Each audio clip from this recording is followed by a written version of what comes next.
Welcome to Mind Love, Episode 7. Today's episode is about activating your inner superpowers. He's got 3 spirits that are residing full-time in his bedroom. One of them is bothering him a lot. Turn up your frequency with Mind Love. Bite-sized brain hacks for seekers, dreamers, and doers. It's time to give your mind a little love with your host, Melissa Monti.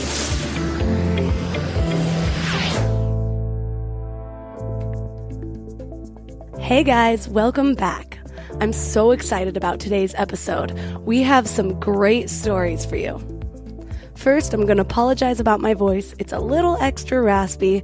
I caught a bit of a bug, but we're working through it. The show must go on. Today, I have a guest for you whose stories are straight out of a movie. She's a psychic medium and energy healer, and she spent most of her life helping people develop their own intuition and heal themselves through energy. But wait, it gets better. Her son inherited her psychic gifts as well, but in a different form. If you're a fan of the movie Sixth Sense, you're going to love this episode. So let's get right into it. 3 key things you'll learn are how to protect your energy from negative influence, how to access your own intuition or inner knowing for daily guidance, and a few exercises you can do at home to help make your intuition stronger. So without further ado, let's welcome the great psychic medium, Janet Raftis. Janet, let's start with your story. Most of my story is the story of not knowing what the hell was going on. Like, what is wrong with me? For many years, I was really, from the time I was a small child, I could feel what other people were feeling. I could see energy around them. I was very, very sensitive to emotions. And yet, nobody else seemed to be experiencing what I was experiencing. And I could tell when people weren't telling me the truth because I would feel their anger or their frustration or their sorrow. And yet they would say, oh, everything's great, And so it was a very confusing world for me for most of my life. And, I experienced some trauma as a teenager, and that in conjunction with my sensitivities really caused me to really shut everything down. And I shut down everything for about 15 years, just really numbed out as much as I could. Before we go further with your story, are you comfortable going into any of the details about the trauma you experienced during high school? Yeah, I've done a lot of healing work with it, but I was raped by some classmates of mine. And in the time, I went into real denial about it. That was the first thing that happened. Like, I didn't even acknowledge that it had happened for a couple of years. I think I told one person. Other than that, there were some girlfriends of mine who were there that night and who were trying to help me and were not able to. But I never even talked to them about it again. I talked to one friend about it, and then I stuffed it away. I really just couldn't even deal with it. And I was completely numbing still. And then when I was in my early 20s, it really started to surface. It started to leak through my numbness, if that makes sense. I was having a lot of issues. I was noticing that I was having a lot of issues in my intimate relationships. And yet I still wasn't ready to deal with it. I was able to acknowledge that it had happened at that point, but I was not able to take any steps to do healing for it. Oh, destructive behavior. I know you all too well. It's like that toxic friend that you call when you're lonely and no one else will answer. And then 3 hours later, you're like, wow, I'm about to have to back this bitch up in a fight in the 7-Eleven parking lot. Why the hell did I call you? But somehow, it's your longest running friendship. So you keep doing it anyways. So when was the turning point for you? When you realized, I've got to get my shit together or this is not going to end well. When I got pregnant, I stopped drinking, I stopped smoking, I stopped everything from one day to the next. Everything I was doing to numb, I stopped. And what happened was, of course, is I started feeling everything again. And I started feeling everything. And it was really intense. I started feeling all of my emotions. I started feeling all of my repressed, like what had been repressed trauma. And I started feeling the emotions of everybody else too. And it was at that point when my son was a year old that I was living in Costa Rica at the time at a very small town there, and I serendipitously came across a Reiki master who was getting ready to teach a Reiki 1 class, and I didn't know anything about it, really.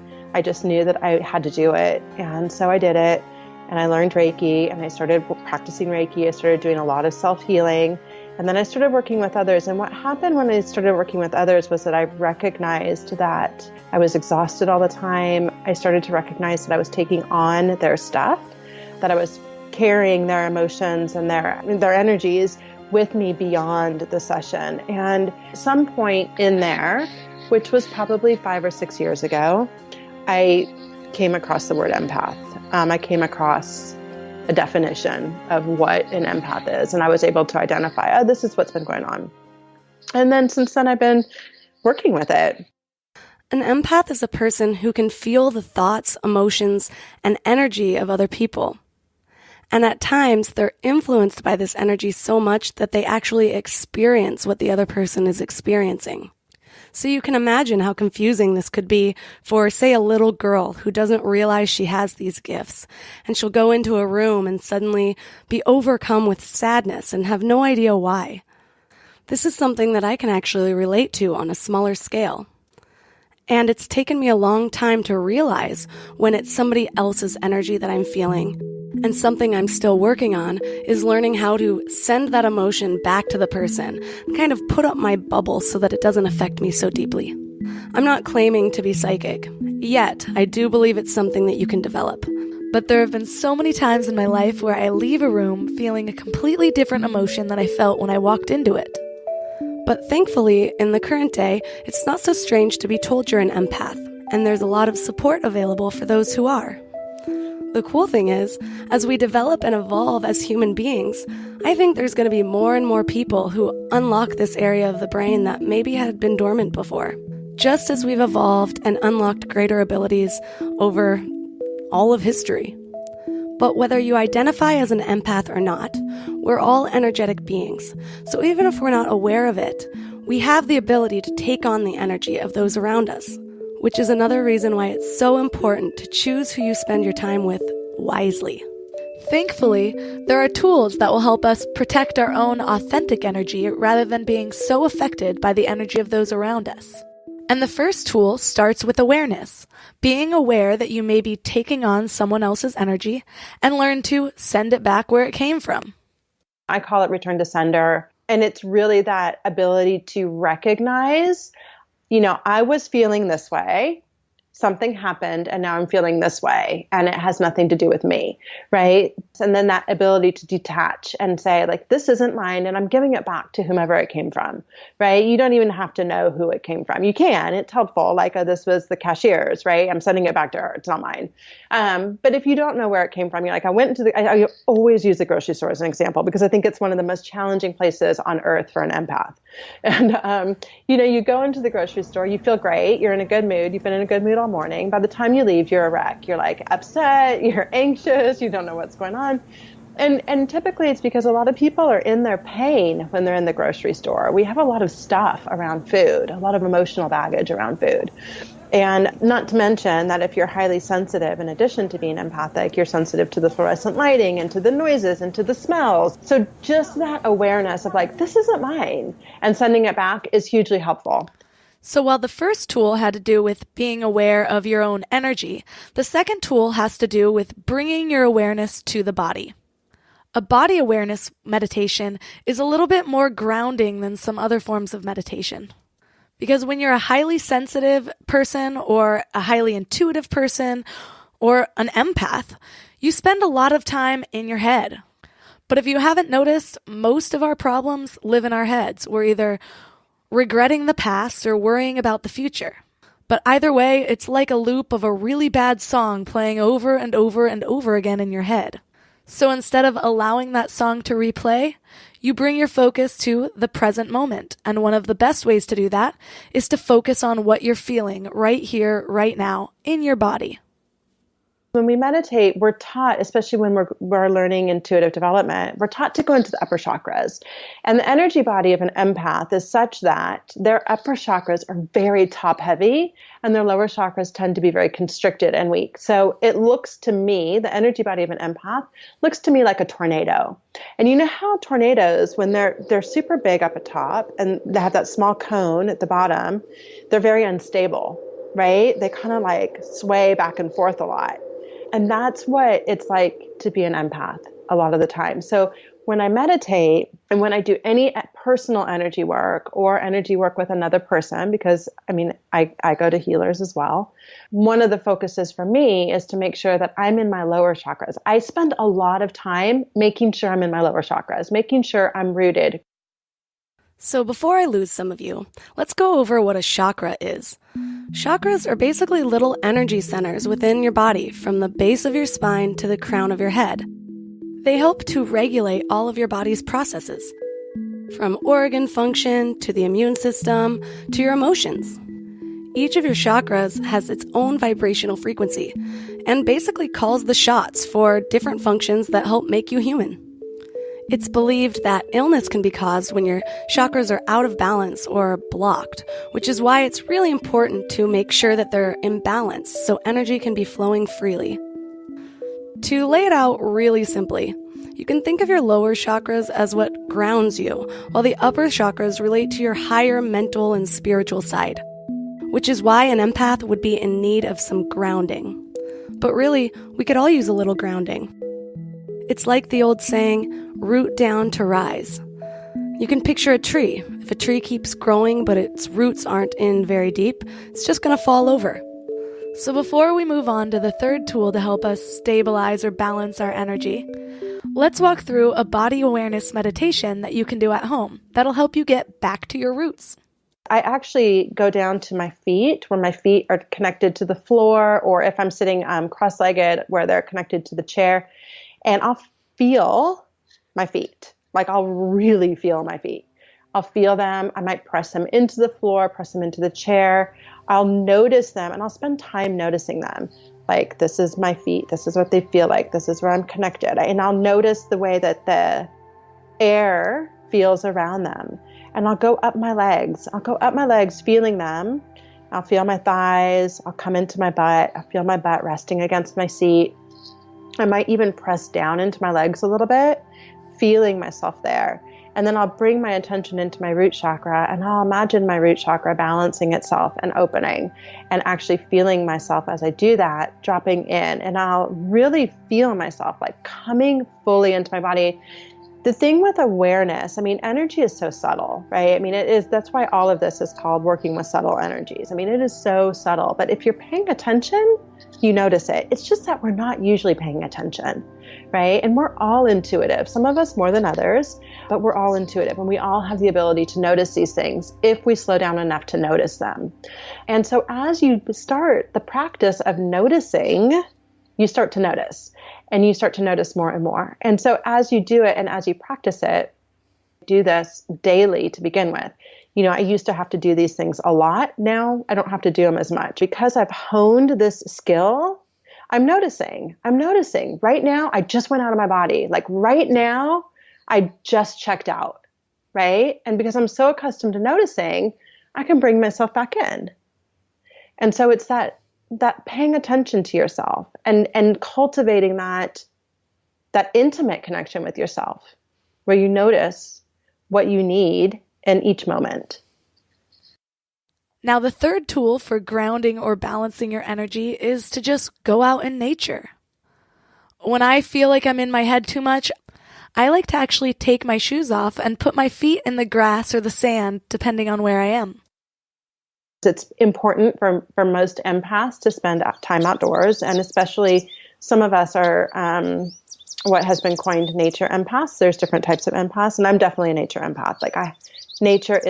I'm super connected to it. In the same way that I feel the energy of people, I feel the energy of trees and plants, animals.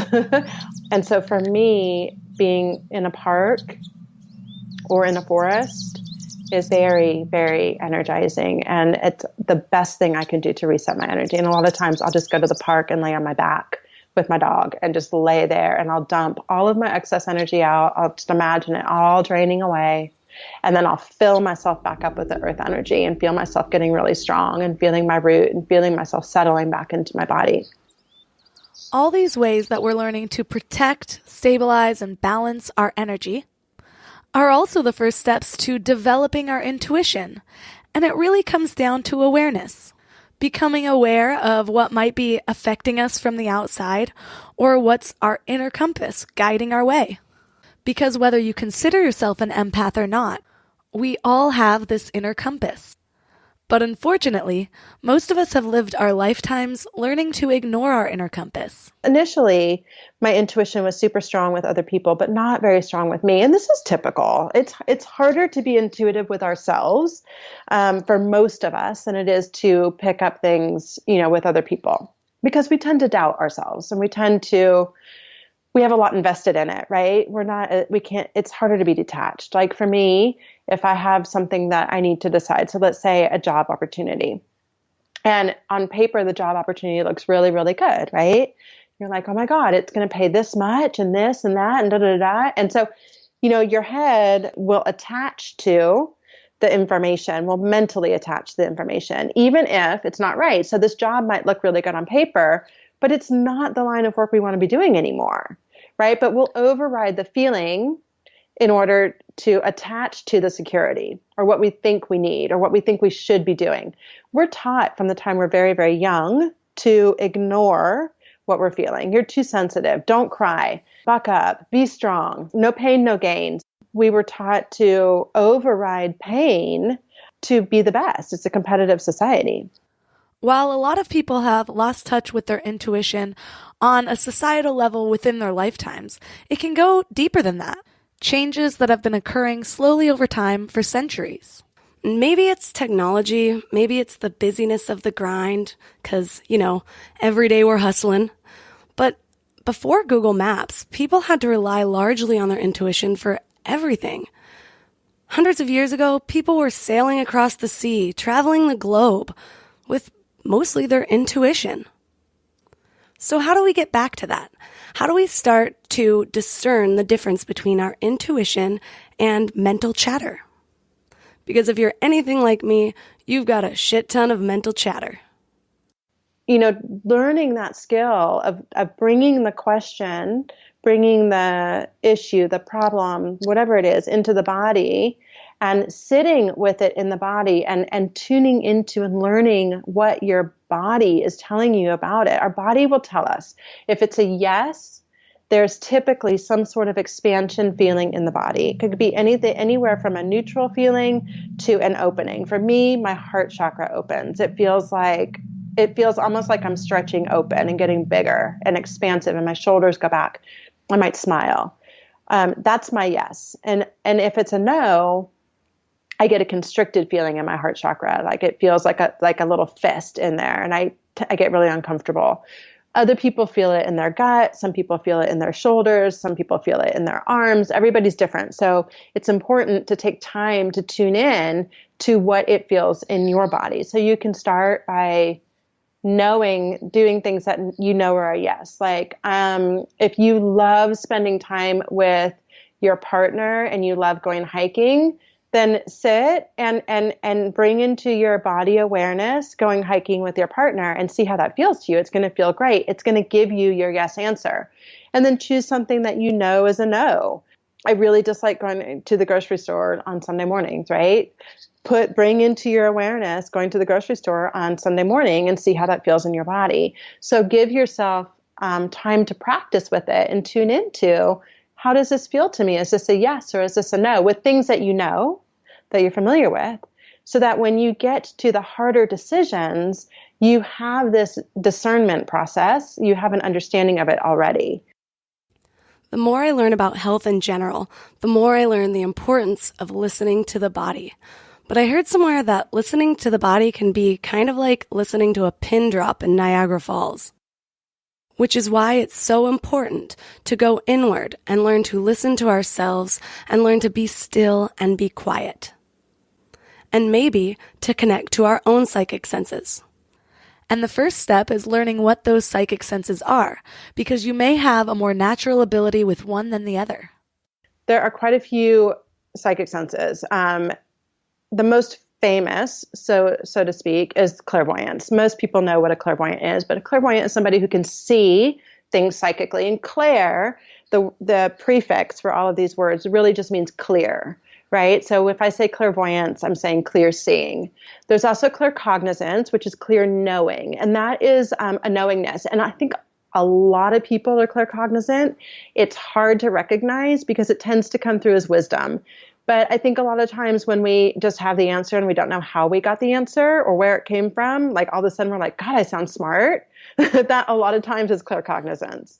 You know, like I was one of those people, like even in times when my life was kind of falling apart, people would come to me for advice all the time. Even before I was a healer, people would come to me for advice and they would tell me, God, you're so wise. And I thought, why is my world falling apart? But that was my intuition. Like I recognized even then there was something operating, even though I didn't know what it was. So I think claircognizance is very, very common. There's also clairaudience, which is clear hearing. Clairaudience and clairvoyance can be either internal or external. So the movie Sixth Sense had a little boy who was clairvoyant because he could see dead people. But what's more common is when you have visions internally, like a vision pops into your head. That might be a prediction of the future or something that's happening somewhere else. While clairaudience can be either a voice that you hear externally or it can be internal and sound like your own voice, like a thought just popped into your head. But typically if you hear something, even if you're hearing it in your own mind's voice, you might recognize that you're hearing words you wouldn't say or intonation that you wouldn't use or something like that. There's also clairsentience, which is clear feeling. Clairsentience is similar to empathy, a little bit different. People who are clairsentient tend to feel the aches and pains of other people. So if you're working with somebody who has a bad knee, you might experience the pain in your knee as well. Or you might feel something external as well. Like my son is highly clairsentient in the external way, in that he attracts a lot of earthbound spirits to him, and they'll like come up and touch him, you know, and he's had the experience of like being touched on the shoulder or somebody leaning over him, and he's actually feeling them there. And then there is clairalliance, which is psychic smelling. This is also actually really common. Most people have had some experience where they've smelled something that wasn't there. A lot of times our loved ones who have crossed over come to us with smells because it's very recognizable. It'll be like, I smell grandma's perfume, or I smell grandpa's cigar, or whatever it might be. I smell Aunt Bee's apple pie. And then the last one is clairgustance. And clairgustance is psychic tasting. So you might actually taste something in your mouth. So I want to talk about your son for a second. Whereas you grew up wondering what the hell was wrong with you, your son's going to have a completely different experience because he's going to have a kind of psychic mentor in his own mom. When did you first recognize that your son had psychic gifts? So it's interesting. I noticed that he was in tune with his gifts before he would have even had an awareness that that's what it was. And that was when I had just started learning Reiki. So he was maybe 14 months old at the time. And I was really sick. I had like the flu or something. So I was in bed, and my ex-husband was taking care of him downstairs. And at some point in the day, I was, lying under the covers. I was completely covered. I mean, I had the covers over my head. I was under the covers, giving myself Reiki. And Jake ran up the stairs and came into the room, and he opened the door and he said, "Mama doing Reiki." He couldn't even see me. I don't know that I'd even discussed. I mean, he was 14 months old. You know what I mean? And he knew what was going on when he walked in the room. So that was when I was aware that he was, and I think most children are. The difference in our household was that I saw it and I was like, he's sensitive. And so we worked with it. But I would say, we had some other instances like that. But when it really kicked in was when he was about 9. Warning, my friends, because this is where it gets crazy. We live in a part of Atlanta that is pretty old for the States. I mean, this area was built up in the early 1900s. Most of the homes here were built in the early 1900s. And it's also an area where the Civil War was fought. There are a lot of old battle grounds in this area. So this area is rich in earthbound spirits. They're everywhere. And Jake, my son, happens to be very, very connected to that realm. They see his light and they love him. And so we were, and so when he was about 9, he really, I guess he had an expansion, and we happened to move into a home at that time that had a lot of earthbound activity. And so they started coming. And at first I really didn't know what to do. This was a huge learning curve for me. I do house clearings and stuff now, but the reason I do house clearings now is because I learned all of this because I had to, because we were getting like an infestation. So we were living in that house. And eventually it was just too much. The dog wouldn't even leave the house because she was worried about, she's like, why am I leaving the house when there are all these people in here? Right? She couldn't figure out why I would want her to not be in there protecting us and protecting the house when there were all these strangers in it. So it just got so bad. There was like a portal there. And so it got so bad that I was like, okay, we have to move. So we moved to another house. And at the time I was kind of naive. I was like, we'll move and it'll be fine. Not realizing that it was Jake, right, that was attracting him. So we moved to this other house. And within a few months, it really starts picking up. He's got 3 spirits that are residing full time in his bedroom. One of them is bothering him a lot. And as I start trying to figure out how to deal with them, they just start coming more and more and more and more. And really, I mean, it was almost like, imagine like if you've ever seen The Walking Dead, right? Where all the zombies are like walking into the wall, right? And they're just piling up on each other. That's what it felt like in our yard. Like I'd put all this protection around the house, but they were all in the yard trying to get in. And I had to learn so much. I mean, this sounds kind of crazy, but I had to learn so much in order to clear the property. I had to teach Jake how to cross people over. I had to teach him how to have energetic boundaries with the spirits, because you have to have boundaries with the spirit world just like you do with the physical world. I had to teach him how to manage all of that, and I had to learn how to manage all of that to where now our house is like nothing can get in without our express permission. But that was when it was, and now things are calm. I mean, my son will still see a random spirit here or there, but they're not all over us, so to speak. And things have calmed down pretty considerably. And he's a teenager now, and he's not, his gifts are kind of like, they're still there. He still has them, but he's doing teenager stuff, So he's just trying to live his life. Wow. So being the kid that sees or feels dead people must have been weird. Did his friends know about it, or do they now? Yeah, some of them do. So that was a whole nother thing too, of like him learning like how to talk with people about it and how to like who to trust with the information. I mean, he told one of his teachers about it, which was huge. And she actually ended up eventually being a client of mine, which was awesome. But, it was really good for him to have the experience for those reasons as well. And I think, even at times when he's like, in the past, he was like, my mom's kind of weird, but because he experiences it as well, he understands it. And I think he's also able to be supportive of others who have had experiences too, who don't have the same environment that he does. So I know that he's had some friends who have been like, oh my God, like I've seen something, and they haven't felt like it was safe to tell anyone about it. So that's really powerful as well, that he can be that person to them.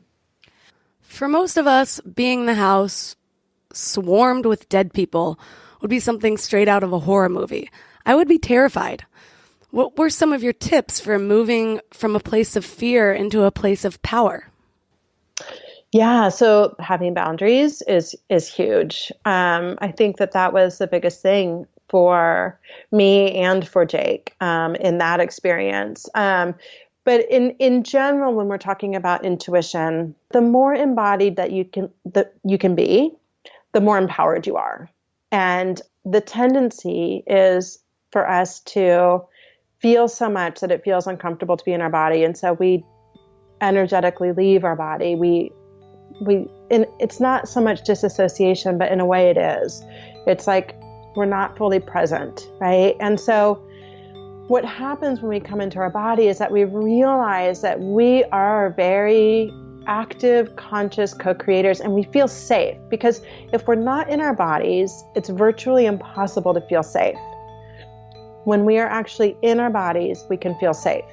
And when we feel safe, we feel empowered. So that's the biggest piece. And for me, it came through emotional healing. I had to deal with my trauma, and I had to deal with the emotions that I had held in as a result of it, as well as the other repressed emotions I have. I mean, I think most of us have some repressed emotions from childhood. And I had to feel those. I had to feel them. I had to express them. I had to release them from my physical expression. And when they moved through me, I felt safe. I felt like I could assert my boundaries. I felt like I could take care of myself. I felt like I could be my own guardian. I can do this. I'm here. I'm present. I'm in my body. I've got this. That was when everything shifted for me too, by the way. That was when my finances shifted. That's when my relationship patterns shifted. That's when my intimacy patterns shifted. That was when everything shifted for me, was after I did emotional healing. We've talked a lot about protecting our own bubble of energy. But with the rise of social media and the connectedness of everyone through the internet, and really the ability of anyone, anywhere to splatter their emotions and their upset all over the internet, what are some of your tips for guarding your emotions in the age of social media without disconnecting altogether? So there's a couple things I recommend. One is that you do it very intentionally. It's really easy to mindlessly scroll on social media, right? So the first step is to bring a lot of awareness to it. Before you log on, take a few minutes to breathe, to get into your body, to set your intentions for social media. And if you need to initially, set a timer. I'm going to be on for 15 minutes and see how that 15 minutes feels. Now, while you're on it, I also recommend curating your experience. I mean, unfollow people who consistently post things that don't feel good to you. If you are, and I know I'm so sensitive to animals too, but I had to stop clicking on the animal videos. I donate money to the Humane Society and other animal rescue organizations. You know, when this whole thing came up about potentially lifting the ban on elephant tusks, I sent money. That felt empowering to me, right? And that is the way that I deal with that energy. And as a result, I will not click on all of those things that are really, really energetically intense for me.